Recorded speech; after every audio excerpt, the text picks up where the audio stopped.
চাঁপাইনবাবগঞ্জ মাদকদ্রব্যের অপব্যবহার ও অবৈধ পাচার বিরোধী আন্তর্জাতিক দিবস পালিত। আলী হোসেন, চাঁপাইনবাবগঞ্জ সদর প্রতিনিধি।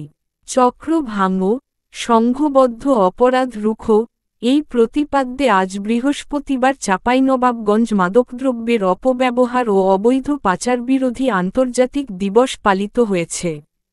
এ উপলক্ষে জেলা মাদকদ্রব্য নিয়ন্ত্রণ অধিদপ্তরের আয়োজনে সকাল 10টায় কালেক্টরেট চত্বর থেকে একটি মাদকবিরোধী বর্ণাঢ্য র্যালি বের করা হয়।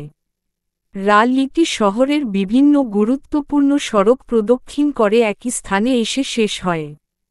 পরে কালেক্টরেট চত্বরের মুক্ত মঞ্চে জেলা মাদকদ্রব্য নিয়ন্ত্রণ অধিদপ্তরের উপপরিচালক চৌধুরী ইমরুল হাসানের সভাপতিত্বে মাদকবিরোধী আলোচনা সভা, পুরস্কার বিতরণী ও চাঁপাইনবাবগঞ্জের ঐতিহ্যবাহী গম্ভীরা গান পরিবেশন করা হয়।